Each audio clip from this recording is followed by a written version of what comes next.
Hello, my friends. My name is Luke. I'm Ainsley. And we are Scream Queenie. All right. So, would you consider yourself a feminist? Yes, I would. I would also consider myself a feminist. What makes you a feminist? Believing in the equal rights of men and women.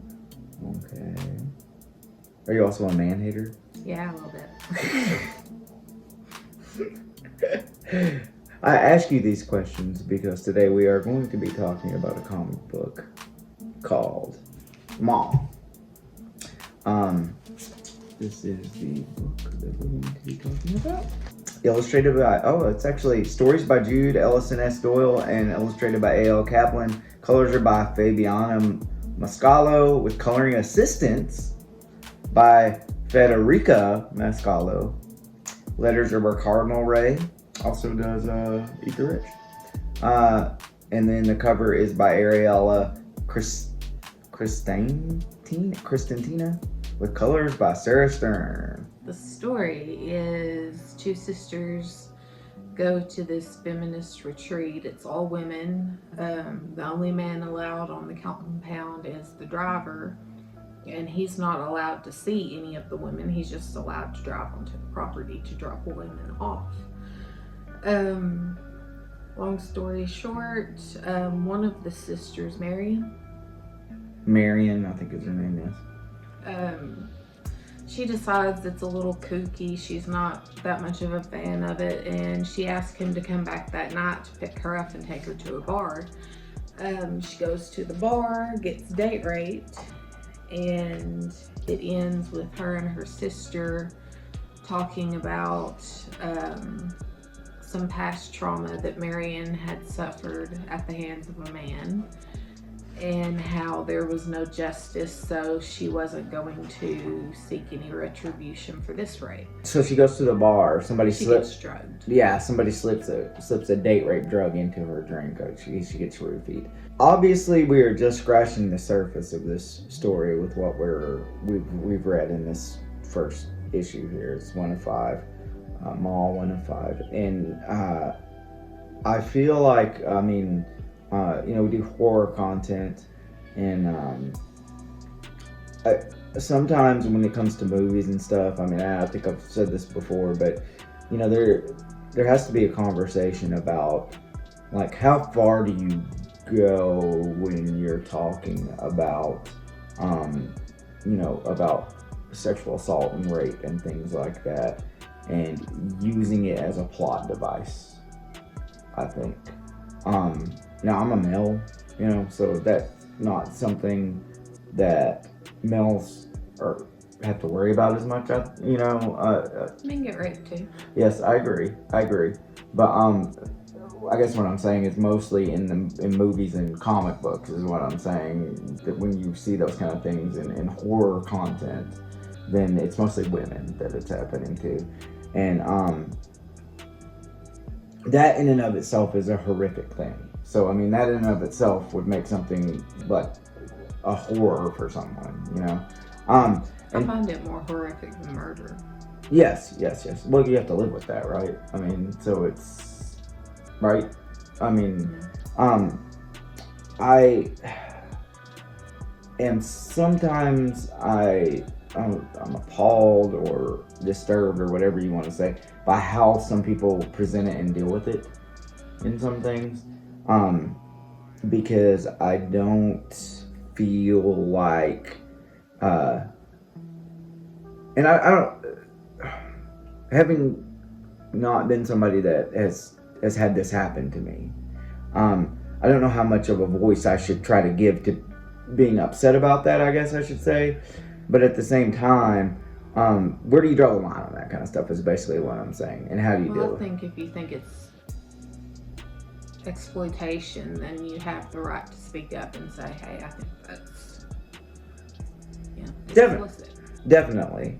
All that being said, because I think this is for me, I feel like it's an ongoing conversation that I continue to kind of have, at least with you on this show.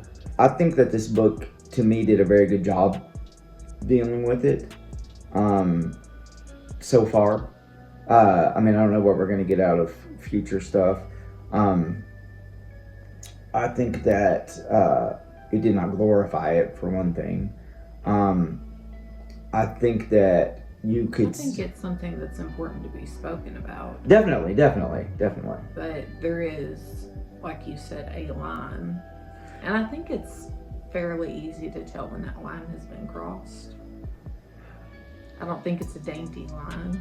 To me, they did a good job in this book dealing with it, because when you're looking at a book that's supposed to be a horror book, and then this kind of hits you in the face, I think it does put into perspective how horrific that kind of thing actually is, and then how hopeless people feel after that kind of thing happens to them, right? I mean, the fact that she's had it happen before, and then there was no justice served and nothing happened, and how many people have that story, that something like that has happened to them, and then somebody got off scot-free. There's something weird going on at this commune, or wherever they're at, something a little bit under, or there's something going on that they're not yet revealing, obviously. I'm thinking that what has happened to this girl is going to it's going to tie in somehow, that this is going to happen. I don't know if they're going to bring men there and torture them, or something for them. I spit on your grave kind of. Yes. Yeah. I do think that for me, as far as like the overarching story of what's going on, I'm really not sure what's going on right now, besides the fact that the sister's going to the commune, and that maybe there's going to try to be some healing for this girl, and maybe that healing is going to come through some nefarious ways. Yeah, I mean, choose violence, right? Choose violence today. When you can, choose violence. I'm cautious to say I liked this book, but I did not hate it. Like, it wasn't. I didn't think it was a bad book. I think you can say you liked it without.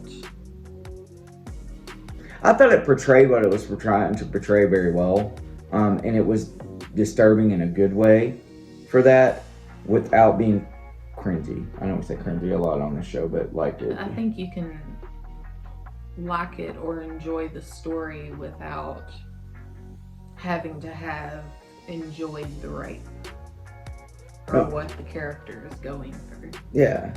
You can appreciate it. I found the story compelling, let me put it that way. And I enjoyed the way that they dealt with the subject matter that they have going on right now. Obviously, like I said, we're just scratching the surface of what's going to happen in this 5-issue series right now, and there's more stuff to come. But I'm looking forward to seeing where they go with this, how they continue to handle this. I thought it was interesting. Not a lot. I mean, it sounds weird to say not a lot has happened yet, but I guess a more apt way to say is that we're just scratching the surface.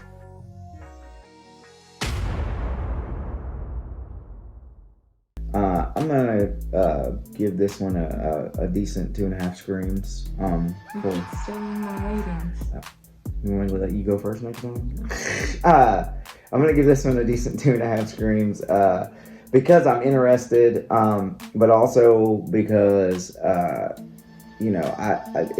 book made me think. It did make me think a lot, and like I said, like it kind of made me sad that like there are people out there that are like that are like Marion, that like have not had one but multiple, maybe sexual assaults or rapes or whatever else that that they've tried to get taken care of, and that just nothing is done about it. So at what point do you just give up, regardless, and just say, maybe I'm the kind of person that this happens to all the time? Yeah. And there may be more incidents that we don't know about, but at least the 2 that we do know about, and one involved multiple people too. It wasn't just like one person. There were multiple, at least 2 people I think involved, maybe more. I can't remember. Yeah, I think yeah. So, but there were at least 2. two other people involved, and so that in and of itself is like just makes you think, and you think about how the world is and where people like that are. So I appreciated that about the book, and that's why I'm going to give it 2.5 screens. And you, my friend, will give it 2.5 screens. 2.5 screens. All right. Well, we'll continue on. Like I said, so it's a 5-issue series. We're doing a couple of those right now, and we'll keep on with it. And so we'll see what happens with it. As always, what would we like you to do, Ainsley? What would we like our subscribe, like, and share? Yes. And send us gifts or money or whatever else you want to do too, because we appreciate all that. We really like food and snacks. So I have been Luke. I have been Ainsley. And after a very somber and special episode of Scream Queen, we're signing off. Bye. Bye.